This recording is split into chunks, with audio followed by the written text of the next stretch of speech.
Honours দ্বিতীয় বর্ষের শিক্ষার্থীরা, আমি হাফিজা সুলতানা কেয়া, সহকারী অধ্যাপক, ঢাকা কলেজ মনোবিজ্ঞান বিভাগের পক্ষ থেকে তোমাদেরকে সবাইকে আমার অনলাইন ক্লাসে স্বাগত জানাচ্ছি। আজকে অনার্স দ্বিতীয় বর্ষের মনোবিজ্ঞান পরিসংখ্যান 2 এই কোর্সের এফ টেস্ট 1-এ এফ টেস্ট, যেটা একমুখী বেদাঙ্গ বিশ্লেষণ, সেটা করব। ইতিপূর্বেই আমি এফ টেস্টের 1-এর একটি অঙ্ক করেছিলাম। সেই অঙ্কটায় যদি কারো কোনো সমস্যা থেকে থাকে, আজকের ক্লাসে সেটা একটু ক্লারিফাই করে নেবা, যার কারণে আমি একই টাইপের অঙ্ক শুধুমাত্র একটু গঠনগত দিক থেকে একটু চেঞ্জ মনে হচ্ছে। আগের অঙ্কটায় মানে কোনো স্ট্রাকচারটা ভিন্ন ছিল, ওদেরকে প্রত্যেকটা উপাত্তগুলোকে আলাদা করে বের করতে হয়েছিল। এখানে আমাদেরকে উপাত্তগুলোকে সাজিয়ে দিচ্ছে, সামেশনগুলো বের করে দিয়েছে, এই যা ডিফারেন্স। সো ক্যালকুলেশনগুলো আমাদের একই হবে। তোমরা একটু দেখো, আমরা আগের মতোই খুব দ্রুত অঙ্কটা করব। স্টেপ 1-এ আমরা কি লিখব? প্রকল্প নির্ধারণ করব। আমরা দেখছি H0 বা নাল হাইপোথিসিস এবং এটা হচ্ছে অল্টারনেটিভ হাইপোথিসিস। H1 বা অল্টারনেটিভ হাইপোথিসিস। নাল হাইপোথিসিস কি দেখি? এফ টেস্টের সময় আমরা দেখি ভেদাঙ্গগুলো সমরূপ কিনা। তার নমুনাগুলি ভেদাঙ্ক সমান, এটা লিখতে পারি। নমুনাগুলির ভেদাঙ্ক সমান, নমুনাগুলির ভেদাঙ্ক এখানে কিন্তু, অথবা বলতে পারি নমুনাগুলির গড়গুলির মধ্যে তাৎপর্যপূর্ণ পার্থক্য নাই। এফ টেস্টে আমরা ভেদাঙ্ক সমান লিখতে পারি, অথবা H1-এ বা অল্টারনেটিভ হাইপোথিসিস তাহলে কি লিখব? নমুনাগুলির ভেদাঙ্ক সমান নয় বা নমুনার গড়গুলির মধ্যে তাৎপর্যপূর্ণ পার্থক্য আছে। স্টেপ 2 আমরা কেন এফ টেস্ট করছি তার একটা ব্যাখ্যা দিই। নমুনার ভেদাঙ্ক যাচাই করার জন্য, নমুনার ভেদাঙ্ক যাচাই করার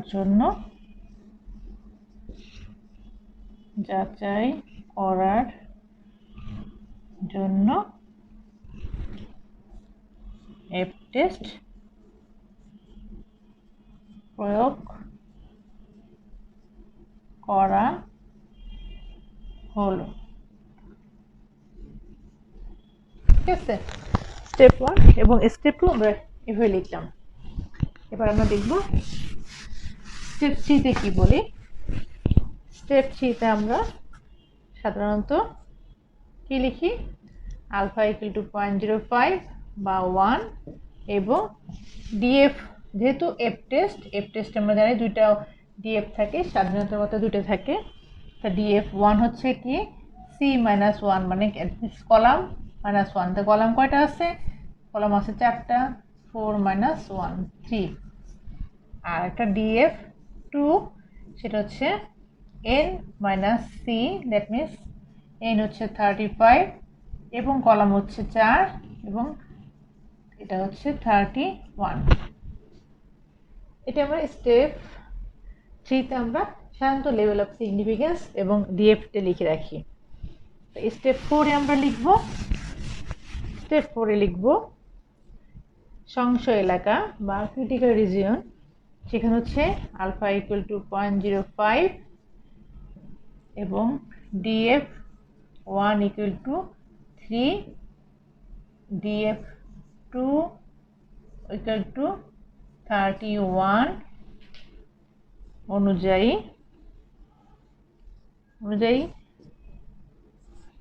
এফ টেবিল থেকে প্রাপ্ত মান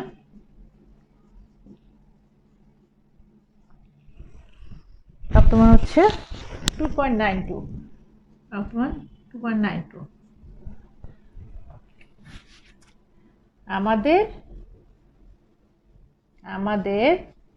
আমাদের নির্ণীত আমাদের নির্ণীত এফ মান যদি টেবিল মান থেকে বড় হয়, টেবিল মান থেকে বড় হয়, এইচও এইচ 0 মানে নাল হাইপোথিসিস বর্জিত হবে। কি হবে? H0 বা নাল হাইপোথিসিস বর্জিত হবে। এটা হচ্ছে স্টেপ 4। এবার স্টেপ 5 এ আমরা দেখি। স্টেপ 5 মানে কি? কম্পিটিশন। স্টেপ 5, এটা আমরা স্টেপ 5 দিয়ে দিই। স্টেপ 5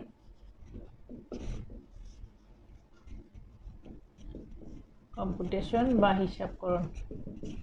স্টেপ 5 কি হচ্ছে? এটা আমরা এখন একটু দেখি। স্টেপ 5 এর এটা যদি যোগ করি, n হচ্ছে 35, এখানে কি হচ্ছে? x সামেশন হচ্ছে দেখো সামেশন i, দ্যাট মিনস এখানে দেখো আমরা দুইটা সামেশন দিলাম, একবার এই সামেশন যোগ হচ্ছে, ডাবল সামেশন হচ্ছে। এই জন্য আমরা সামেশন যে প্রথম কলাম থেকে শেষ কলামের টোটাল কলাম, প্রথম সংখ্যা থেকে উপাত্ত থেকে শেষ উপাত্ত বা শেষ data, i equal to 1/n কত x ij ইকুয়াল টু কত পাচ্ছি? এই কটার যোগফল 130.8। তো এইটা চারটা যোগ করেছি। ঠিক একইভাবে এইখানে তাই দুইবার সাম হচ্ছে বলে দুইটা সামেশন। একটা কিসের যোগ হচ্ছে?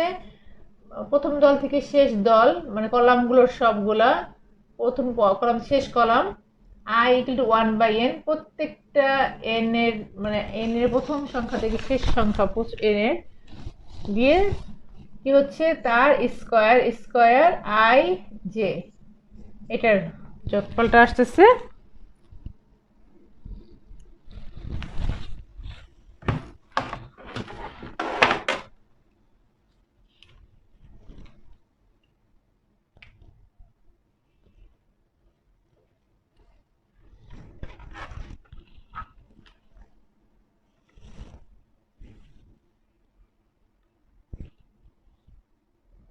80.14 plus 100 plus 168 plus 184.28 532.42। ঠিক আছে, এটার যোগফল।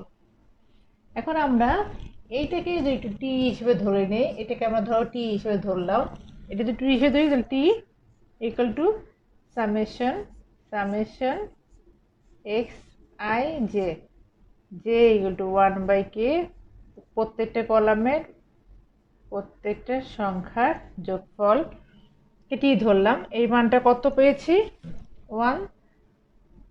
130.8।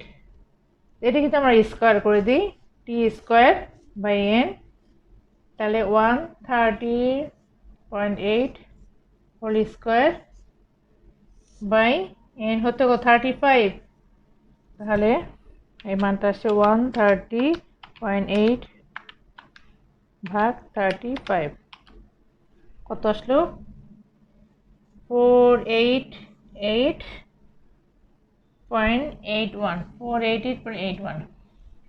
এটাকে যদি আমি টি স্কোয়ার এন বলি, তাহলে আমরা আরেকটা জিনিস বের করে রাখি, সেটা হচ্ছে T square J by N J. এটা হলো কোন মানটা? এই মানটা 20 স্কোয়ার বাই এন জে কত? 10।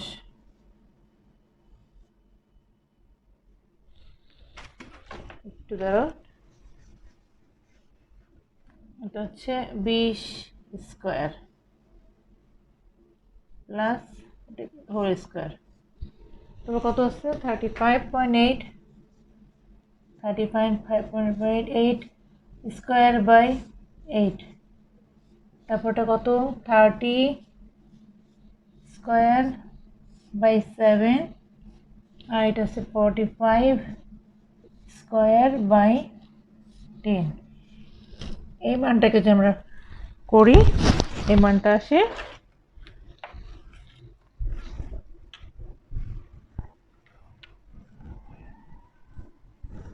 মানটা কত আসছে 20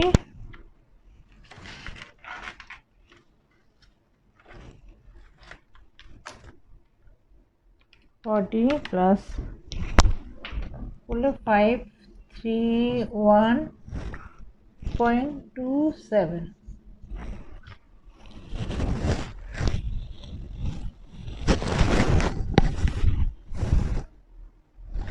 ঠিক আছে, এই মানটা সে এটা। এখন আমরা যাই নেক্সট। ওকে, 531.27। আমরা এবার একটু দেখি SSBG কি আছে।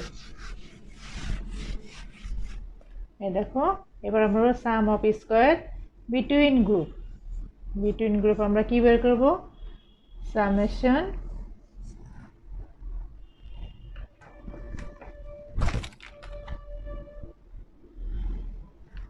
দরকার নেই, আমরা সরাসরি টি জে করে ফেলি। মান তো বের করেই ফেলছি, T square J by N J minus T square N. তাহলে এই মানটা কত 531.27। আর টি স্কোয়ার এন কত পেয়েছিলাম 488.81। মান আসে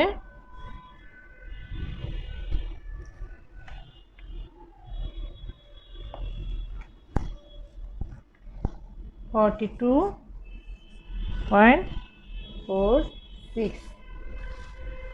সাম অফ স্কোয়ার বিটুইন গ্রুপ হচ্ছে T J square by N J minus T square N. তাহলে আমরা এই মানটা আগে বের করে রাখলাম। এই দেখো, এই মানটা 531.27, এর থেকে টি স্কোয়ার এন মানটা বাদ দিলে আমরা পাচ্ছি SSBG। এটা তোমার ফর্মুলা অনুযায়ী করতে হবে। আচ্ছা, এবার আমরা দেখি SSWG। SSWGটা আবার কি দেখি।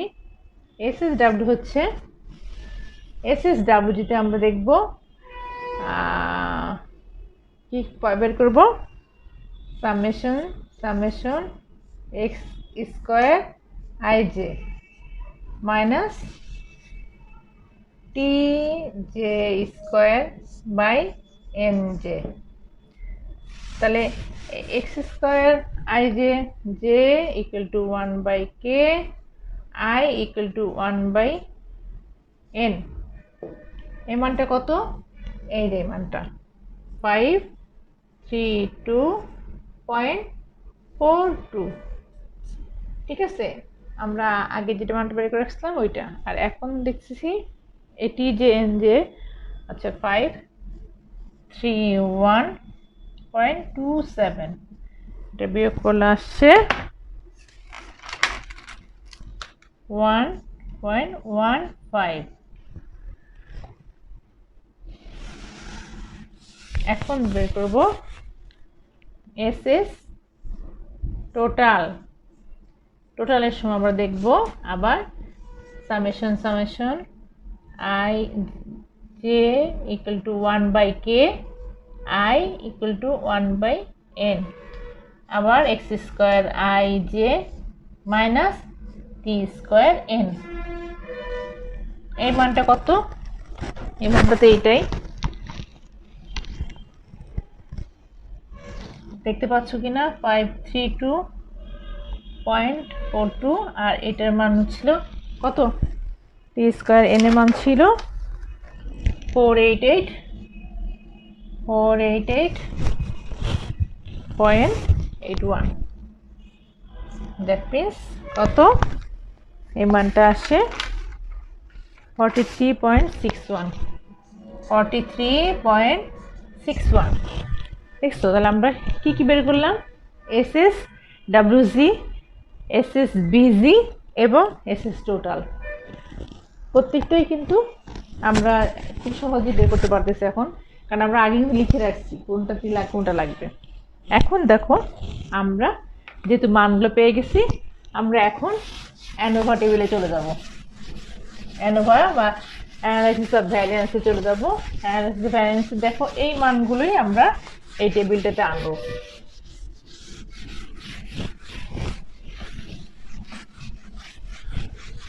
আমরা একটু দেখি এখানে আমরা কি লিখব। এখানে আমরা লিখব ANOVA analysis of variance, ANOVA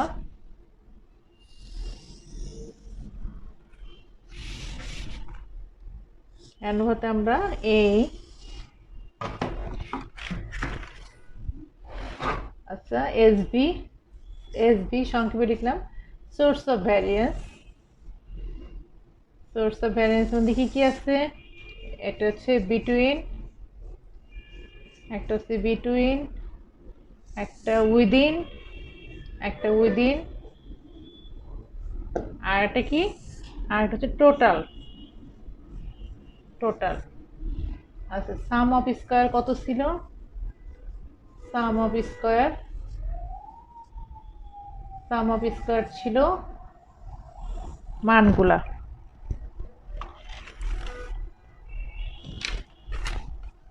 42.46, 1.15 R 43.61।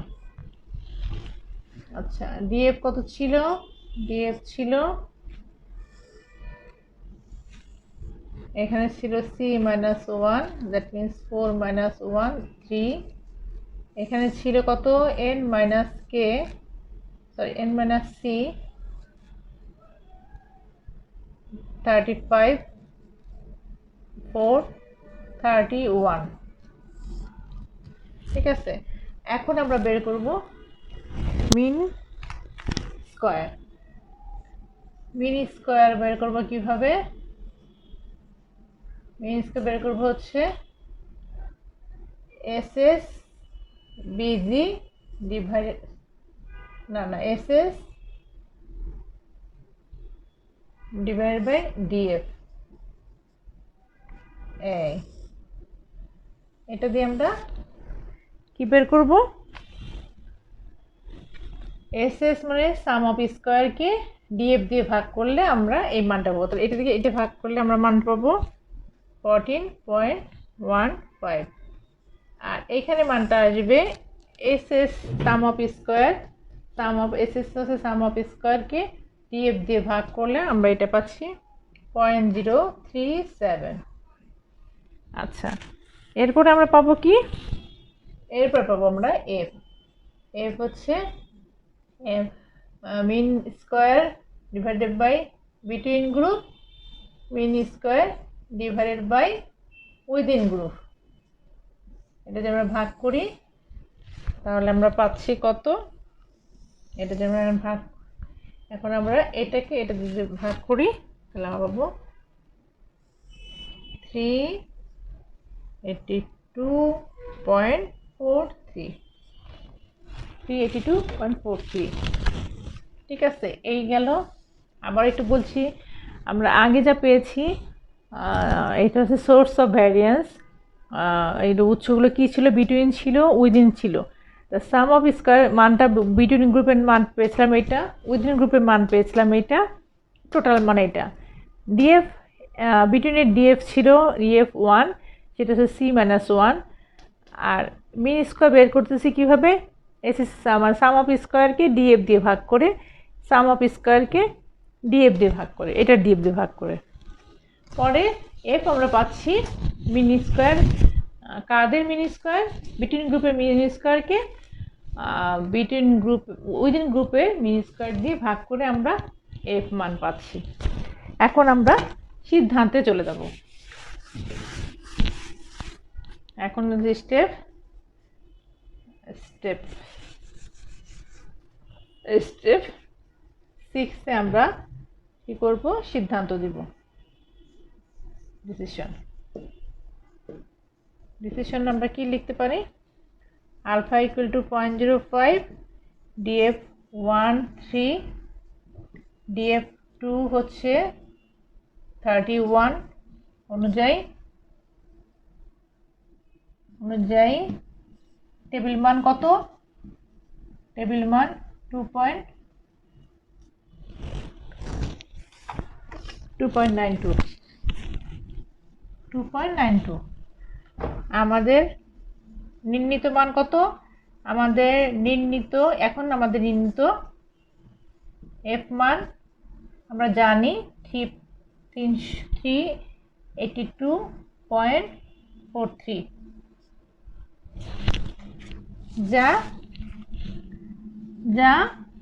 Table মানের চেয়ে বড়, টেবিল মানের চেয়ে বড় হলে কি হয়, এইচ বড়, তাই এইচ 0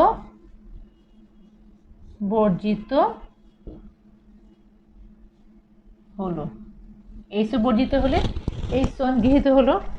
সুতরাং ভেদাঙ্কের সমরূপতা নাই, অর্থাৎ ভেদাঙ্কের সমরূপতা নাই, এইচ বর্জিত অথবা উপাত্তগুলির গড়গুলোর মধ্যে তাৎপর্যপূর্ণ পার্থক্য আছে, ভেদাঙ্কের সমরূপতা নাই। ঠিক আছে, যেহেতু আমরা বলছিলাম যে আমাদের প্রাপ্ত মান মানে আমাদের নির্ণীত এফ মান যদি টেবিল মান থেকে বড় হয় তাহলে এইচ 0 বর্জিত হবে এবং এইচ 1 গৃহীত হবে। তো যেহেতু আমাদের মানটি বড়, সো এইচ 0 বর্জিত হলো, আর এইচ 0 বর্জিত হওয়া মানে এইচ 1 একসেপ্ট হওয়া, আর এইচ 1 এতে কি ছিল, ভেদাঙ্কের সমরূপতা নাই, অর্থাৎ উপাত্তগুলির গড়গুলির মানগুলোর মধ্যে তাৎপর্যপূর্ণ পার্থক্য আছে। ঠিক আছে, আমার মনে হয় তোমরা এটা বুঝতে পেরেছো। নেক্সট ক্লাসে আমরা পরবর্তীতে দেখব কি করা যায়। এফ টেস্টেরই আর একটা আছে দ্বিমুখী ভেদাঙ্ক বিশ্লেষণ, ওটা নিয়ে আলোচনা করব ইনশাল্লাহ। ততদিন পর্যন্ত তোমরা সবাই ভালো থাকো, সুস্থ থাকো, আল্লাহ হাফেজ।